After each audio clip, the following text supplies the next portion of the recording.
No, the past has no power over your future. Yeah. The past has no power over your future. Umekuwa caught cheating. You can forget about it easily. You forget about it. The past, you need the past. It has no power over your future. You can change. There's still time for you to change and make things right. Make your wrongs right.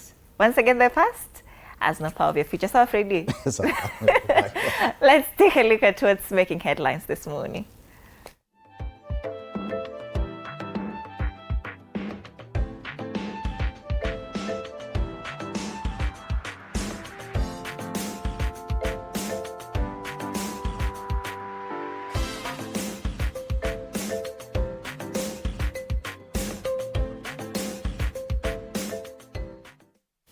All right, let's take a look at the dailies this morning.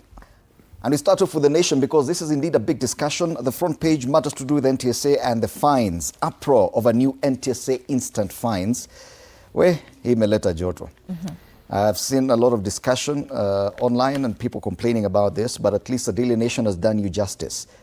2 pages coverage of this story. So they talk about the court petition because some people moved to court. They ask whether or not public participation was conducted for that. Lawyers are poking holes in this new law. And others are looking at the amount that's coming in and who will be controlling these amounts. Because if you look at some of the fines, and these are direct fines, that NTSA will be handing over, or rather imposing on people who break traffic rules, instant fines. They're quite high.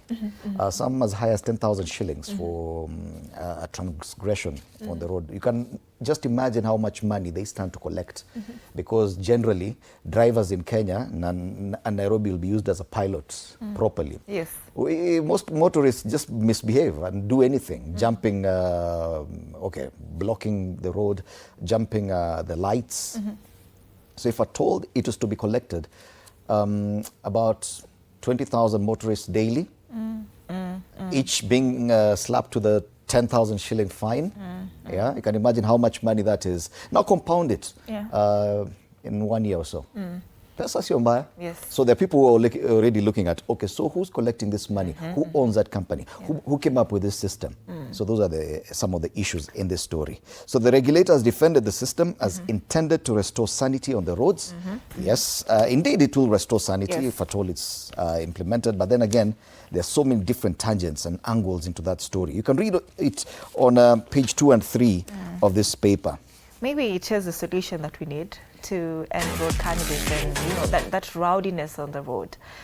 Maybe this is the solution that's needed. Because you see, when people are talking about now we want who is taking that money, we don't know the speed limit for this particular area, what should we be looking out for?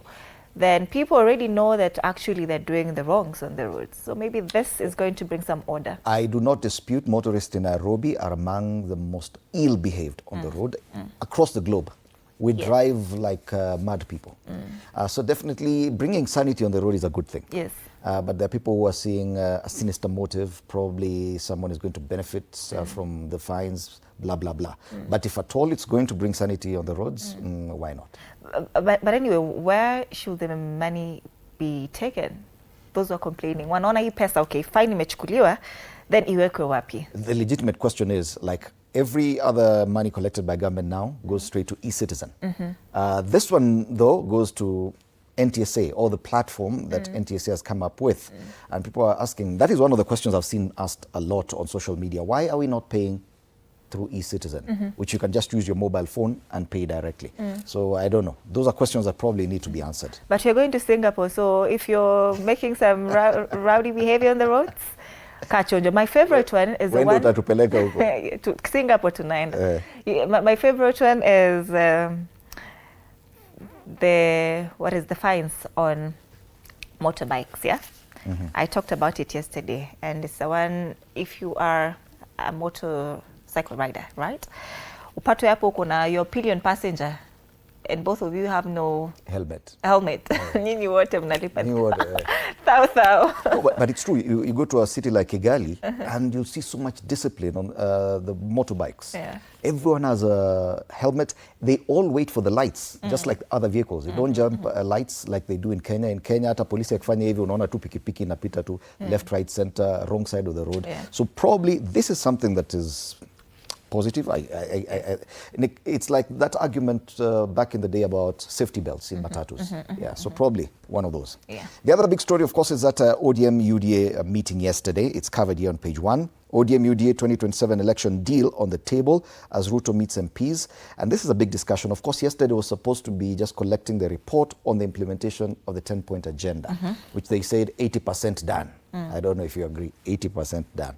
Well, but now they use the same platform to talk about the coalition. So the question is, was the 10-point agenda just simply a smoke screen, or is it really the basis of the discussion towards coalition building? Yes. Those are the two main stories here. The other one, and this one you'll see it across the region, is that the Nation, the Nation Media Group, the Aga Khan has actually sold his stake, all his stake in the Nation Media Group to a Tanzanian businessman. Yeah. So Aga Khan sells stake in Nation Media Group to Taarifa Limited, which belongs to a Tanzania. The feeling is that Kenya, we are now selling a lot of things that have been so far or hitherto identified as Kenyan. Kenya Pipeline, Uganda now owns like 20%. Now you see NMG, which was a Kenyan company owned by the Aga Khan, now goes to a Tanzanian businessman.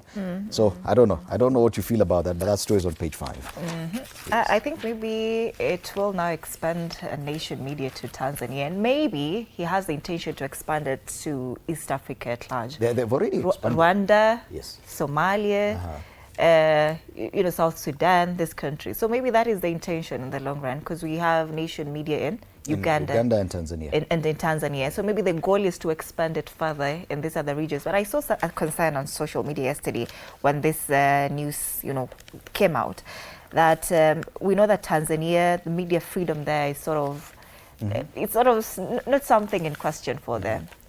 Media freedom, most of hawana kitu kama hiyo. Well, question is, will it change the way the media is considered or treated in places other than Kenya? Because Kenya has really experienced a lot of media freedom over the past few decades. So having a Tanzanian businessman owning perhaps one of the oldest Kenyan media, because the Nation Media Group is about 67 years old. So it has quite a legacy. 67? Yes.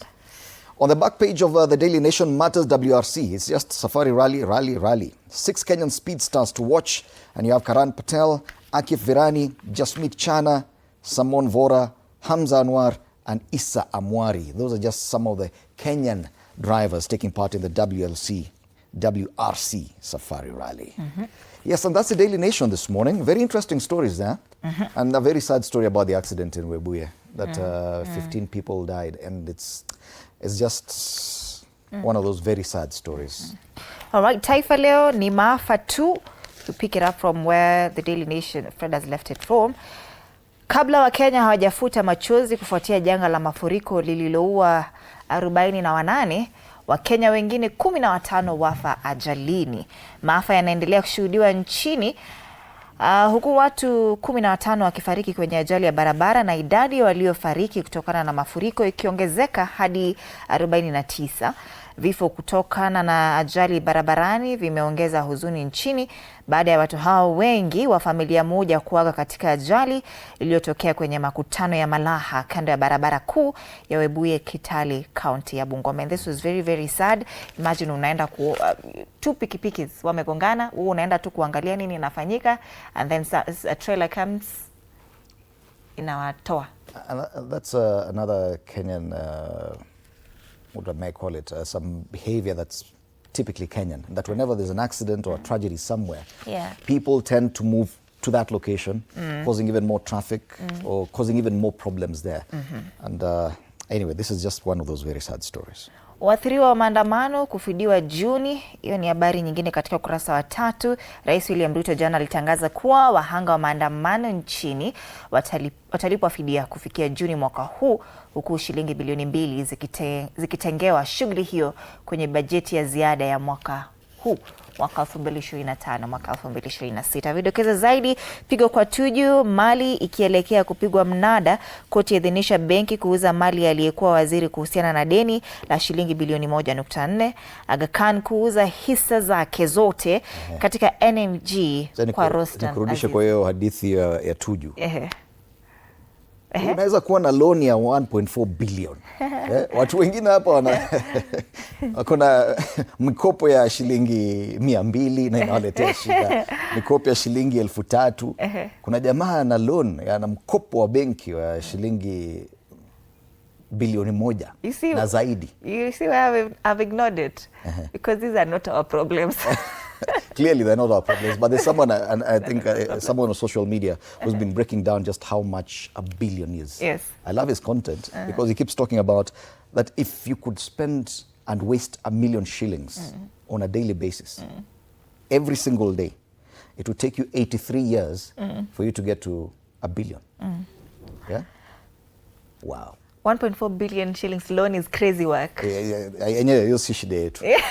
These are not our problems. Rais atimua waziri mkuu. Mawaziri, ni rais wa Madagascar aliyeingia madarakani Oktoba mwaka jana avunja serikali yake. Oh wow. That's a story on page 8 and that's Taifa Leo. All right, on the Standard they talk about what we've been talking about, Kenya Pipeline Company. So they say pipeline, the truth, that's the front page of the Standard. And they call it Museveni's KPC buyout. We just talked about the concern that Kenya appears to be selling anything that has been typically identified with Kenya, Safaricom shares. NMG has also gone to a Tanzanian businessman. Now KPC, we've been talking about this through this IPO. Now fearing the Kenya Pipeline Company IPO would flop, President William Ruto's administration bent over backwards to secure Uganda's participation, granting Kampala sweeping influence over one of Kenya's most strategic energy assets. Uganda's national oil company merged with a 20.15% stake. Now, 2 board seats and veto power over the appointment of KPC's chief executive. Now, we cannot just appoint someone as CEO of KPC. Uganda has to have a voice in that. Could the same happen to Safaricom? Okay, they've not really said who's buying Safaricom. We know like a bank like NCBA is being bought by a South African conglomerate. So many different assets that many people consider national, or at least we claim to own them. The Nation Media Group is not owned by Kenyans. It was owned by the Aga Khan mostly. But Kenyans identify with it. Kenya's identified with Safaricom. Kenya's identified with Kenya Pipeline Company. It's still called Kenya Pipeline Company. But we are in that phase where tunauza vitu kadhaa. So it could mean a lot of things. Yes. Must be. So the question they're asking here on the front page of the Standard is, could Nairobi be trading energy sovereignty for politically convenient IPO success? Because they say they were struggling to actually get the money, so they had to give in a bit too much, according to this paper, to Uganda, and that's why Uganda secured that much, and we got to the 106 billion shillings that was the target. So that's the only story on the front page of this paper. It is on page 4. Inside pages, families are still looking for their loved ones who perished in the floods, and that discussion around floods is still a big one. Motorist sues NTSA for rolling an instant fines. We talked about it on the Daily Nation. That Azimio story. Yesterday, Azimio leader Kalonzo Musyoka changed a number of names of people who have been in this story, this party leadership positions. Page 5. So the story on page 5 talks about showdown looming of a minority leader position. Now this is a big debate. Because you know, Junet Mohammed is a minority leader in the National Assembly. And now, but he has been stripped of all his positions and ranks that he had held previously within the Azimio. Remember, most of them went under the Azimio umbrella to Parliament. So the argument now is, what will happen to that position of minority leader? It is subject to a different parliamentary process. But some people argue that it could lead to a change in the minority leader's position, or the individual who occupies that position. Is that a reality? Karoli Omondi has already been proposed to take that seat. But will it happen? Is that a reality? Remember even the argument about who's minority or the majority party within parliament. The speaker ruled otherwise. It was taken to court, but it had already been overtaken by events. So this is another argument that revisits that kind of discussion again. GOtv might survive because again, and remain as minority. They have numbers, yeah. Yes, because either way, without ODM, Azimio really has very few people. Few numbers, yes. Yes. On the back page, Matters Athletics, Kenyan stars defy age as those who are 40 and above continue to shine. Nyinyi mnachekelea wazee hapa, mnachekelea wazee. Kuna watu hata wakifika 40 they can still get medals. Priska Cherono is 45. 45. And she can still run properly. Even Eliud Kipchoge can run. Edna Kiplagat is 46. Mark Kipto is 49. Eliud Kipchoge is 41. I don't know why I thought he was older, but then again, yeah. Sharon Cherop, 41 years old as well. Yeah. So even at that advanced age, they can still compete and win medals. All right. Let's take a look at Business Daily now. KCB and tycoons to get over 42 billion shillings from traffic fines. This story talks about KCB Group, a little-known investor and two well-connected individuals will earn over 42 billion shillings for 21 years from the Smart Driving License project, with newly launched instant traffic fines and licensing fees generating the bulk of the earnings. Now, a consortium of the bank and NTSA print has lined up a capital investment of 42 billion shillings for the lucrative public-private partnership project, which they intend to recoup in a span of 21 years. Now, sources familiar with the deal reckon that the backers of the project are expected to post a return of at least 120% over the period. All right, at the center of this is the National Transport and Safety Authority Director, that is General Nation Kondiwe. He was speaking during a media briefing on the newly introduced transport regulations at Sarova Stanley yesterday. That's the main story, and this story is on page 2. Aga Khan announced the sale of its Nation Media Group shares. This is a big story. That is 54% of its 100% share.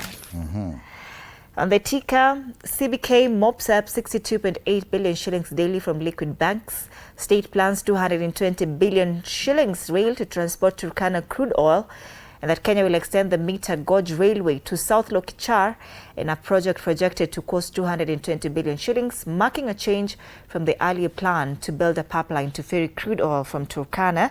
And Kenya Pipeline fifth top NSC farm after listing. That's the Business Daily. All right, let's take a quickly look at People Daily. They have this story about missing numbers that cost taxpayers billions every year. They talk about Kenya's debt repayment. And the kind of interest rates are subjected, we get subjected to when we go for international credit. But they say it's a problem with our data. Yeah, this story is on page 4. So they say that while global credit agencies have upgraded Kenya's credit rating, the country is still trapped in a cycle of high interest rates and cautious investor behavior. Why? Because of our data, missing numbers. And that's the story they have there on the front page. They also talk about Kenyatta National Hospital, which faces risk of collapse amid funding crisis. That's the People Daily today. The Star Housing Project delivers 640,000 jobs and 9,000 homes. The difference is like heaven and earth. And this is according to a proud owner of Mukuru Bedsita. This story has been covered on page 4 and 5. I have the physical copy there, Fred. Completed and ongoing affordable housing project units have also been listed here on the front page. There's quite several there according to category and